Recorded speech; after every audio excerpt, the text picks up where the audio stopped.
नमस्कार, मी डॉक्टर हिरालाल पवार, हृदयरोग तज्ञ, नाशिक। कालच एक घटना घडली। माझ्या हॉस्पिटलला एक पेशंट रेफर झाला होता आणि जनरल प्रॅक्टिशनरनी माझ्याकडे पहिले ईसीजी पाठवला होता आणि त्या ईसीजी मध्ये त्याला एक मेजर हार्ट अटॅक वालेला होता आणि तो हार्डली एक 3-4 किलोमीटर माझ्या हॉस्पिटल पासून असेल। परंतु माझ्या हॉस्पिटलला ज्यावेळेस तो पोहोचला त्यावेळेस तो पेशंट कार्डियक अरेस्ट मध्ये होता, ब्रॉड डेड होता। आम्ही त्याच्यावर ईसीजी केला, बरेच प्रयत्न केले, पण वी कुड नॉट रिवाइव्ह हिम। आणि त्यावेळेस मी नातेवाईकांशी चर्चा केली तर त्यांनी सांगितलं की साधारणतः एक 1 किलोमीटर तुमचं हॉस्पिटल असेल त्यावेळेस आमचा पेशंट बोलणं बंद झालं, परंतु पेशंट रिस्पॉन्स करत नव्हता। मला असं वाटतं की जर त्या प्रसंगी त्या नातेवाईकांनी जर त्याला प्रॉपर सीपीआर दिला असता आणि माझ्या हॉस्पिटलपर्यंत जर पोहोचवला असतं तर नक्कीच आपण त्याचा जीव वाचवू शकलो असतो आणि त्याच उद्देशाने आजचा मी हा व्हिडिओ बनवत आहे। सडन कार्डियक अरेस्ट म्हणजे जो माणूस आधी नॉर्मल असतो आणि अचानक कोलॅप्स होतो आणि अशा व्यक्तीला जर आपण योग्य प्रकारे योग्य गाईडलाईन प्रमाणे जर सीपीआर दिला तर नक्कीच आपण त्याचा जीव वाचवण्यात यशस्वी होऊ शकतो। रिसेंटली आपण न्यूज चॅनल मध्ये बघतोय जे सेलिब्रिटीज आहे, आता रिसेंटली शेफाली जरीवाला, सिद्धार्थ शुक्ला म्हणजे असे बरेच जे सेलिब्रिटीज आहे त्यांचे सडन कार्डियक अरेस्टने मृत्यू झाल्याचं आपण बघितलंय। तर त्यावेळेस आपण थोडंसं या बाबतीत जागरूक होतो। भारतामध्ये साधारणतः एका वर्षामध्ये 7 लाख लोकांना सडन कार्डियक अरेस्ट होतो आणि त्याच्यापैकी फक्त लेस दॅन 5% लोकांना योग्य प्रकारे सीपीआर मिळतो।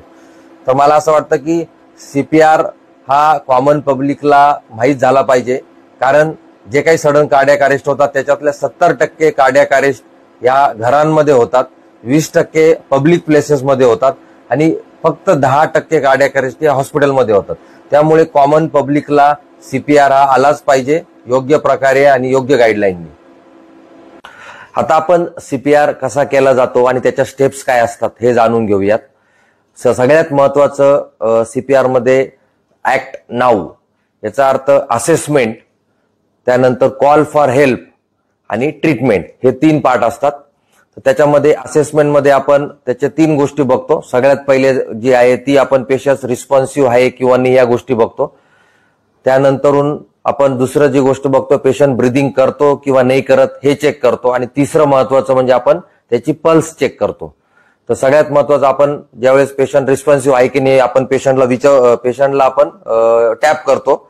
जसं आपण विचारणार भाईसाहेब किंवा बाबा उठा, किंवा आपण त्याला त्याच्या छातीला मारू शकतो, बाबा उठा, बाबा उठा, असं आपण करू शकतो। त्याने आपण बघू शकतो जर पेशंट रिस्पॉन्सिव्ह असेल तर तो लगेच हालचाल करेल किंवा आपल्याला आवाज देईल।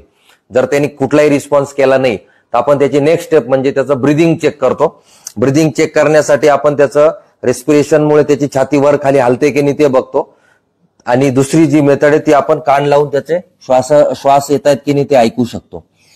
त्यानंतरून तिसरं महत्वाचा जो पार्ट आहे त्याच्यामध्ये आपण चेक पल्सेस, तर आपण त्याच्या पेरिफेरल पल्सेस चेक करू शकतो, ज्या रेडियल आर्टरीच्या पल्सेस असतात, किंवा बऱ्याच वेळेला बीपी लो झाल्यामुळे बऱ्याच वेळेला पल्सेस इतक्या लागत नाही, मग अशा वेळेस आपण त्याच्या सेंट्रल पल्सेस त्याच्यामध्ये कॅरोटिड, तर आपण ही जी इथली थायरॉइडची जागा असते त्याच्या बाजूला जर आपण 2 बोटं गेलो आणि तिथे जर आपण बोट ठेवलं तर आपल्याला तिथे पल्स लागते आणि सिमिलरली इकडे राईट साईडला, तर याने आपण त्याची पल्स चेक करू शकतो। तर ह्या 3 गोष्टी चेक करणं अत्यंत महत्वाचं आहे आणि हे सगळं स्पीडली व्हायला हवं, त्याच्यात बिलकुल वेळ नको जायला।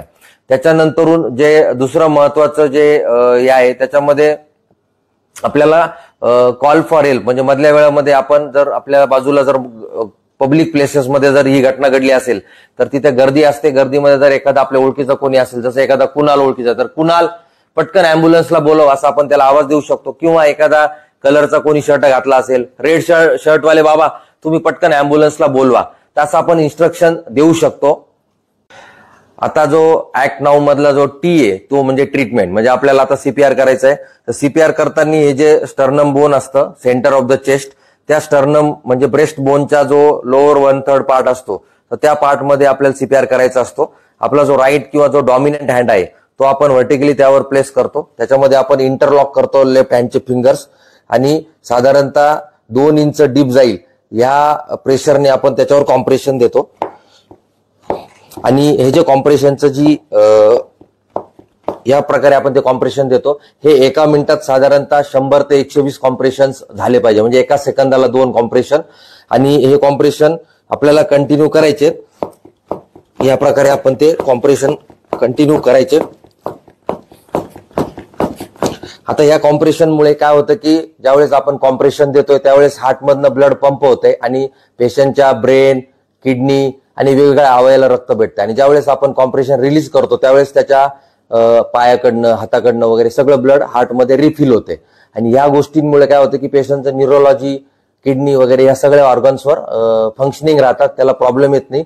तर हे असं सीपीआर करताना आपल्याला साधारणतः 2 मिनिटानंतर आपण थकू शकतो. तर अशा वेळेस आपण हेल्प म्हणून ज्याला कोणाला सीपीआर येत असेल तर त्याची आपण मदत घेऊ शकतो आणि थोडी रेस्ट घेऊन आपण पुन्हा सीपीआर करू शकतो. आता